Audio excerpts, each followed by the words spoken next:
When you first start learning to ride a shoulder in, the first step is to really step into your inside stirrup. I know if you read certain literature, it'll say to step into your outside stirrup. So the argument here is whether we're stepping towards the bend, which is your inside stirrup, or stepping towards the direction of movement, which is your outside stirrup. When you are at third or fourth level and above, step into your outside stirrup in the direction of travel.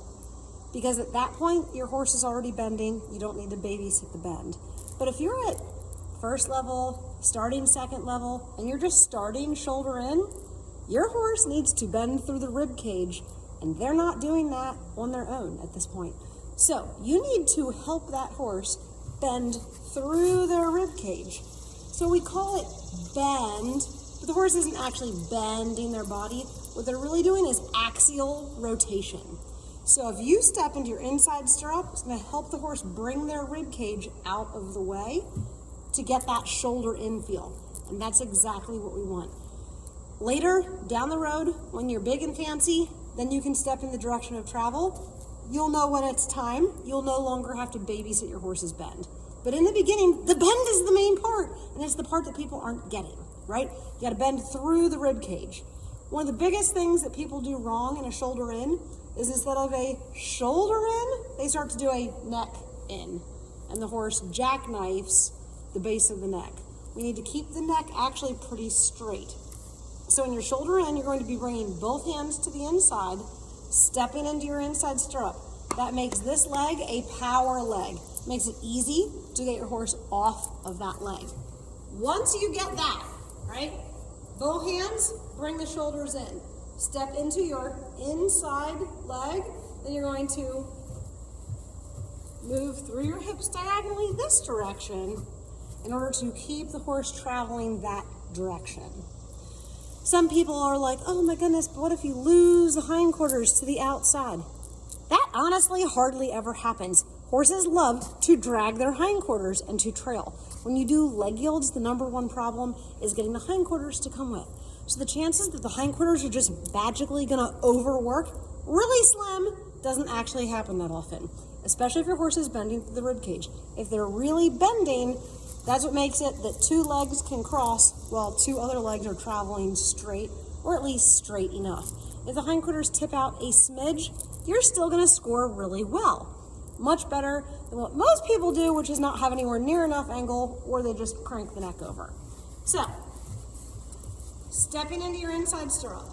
Both hands, bring the shoulders in.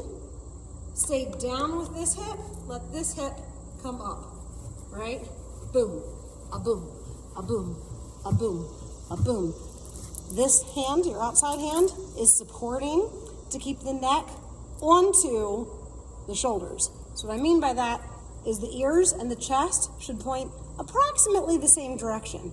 If the ears are pointing over there and the chest is facing this way, you're not doing a shoulder in, you're just jackknifing the neck, right? So to get an actual shoulder in, those front feet need to come off the path. You need to get a little jiggy with it in your hips and step into this inside stirrup. When you get to where you can do half pass pretty easily, that's the level where you can start stepping into this stirrup to get your shoulder in, because that way you can shoulder in this way, step here, and go into a half pass, right? But the horse has to already be bending through the rib cage before you're going to change up your aids. For people who are like, teach it right the first time. Have you ever started a young horse? Do you pick up a canter on a baby horse with the same aids that you use for your advanced horse? I hope not. No, you don't.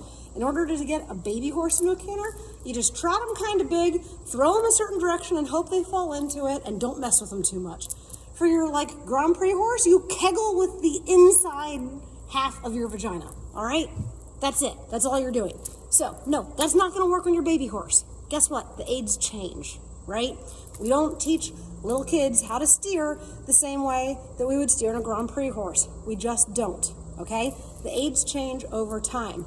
They always do for all sorts of movements. The quicker we quit denying this, the quicker we can actually help our students get shit done, okay? step into inside stirrup. Both hands in, right? None of this. If you're doing this, you're not actually doing a shoulder in. You have to keep your hands in, step into this inside stirrup, and then swing your horse with your seat to keep them going straight on the rail. I promise. If you're really struggling, instead of doing a true shoulder in, do a counter shoulder in. Use the rail to help you. It's much easier to bring both hands to the inside, and now you're swinging your hips this direction. Because this is a left shoulder in, I'm just doing it with the rail on the opposite side.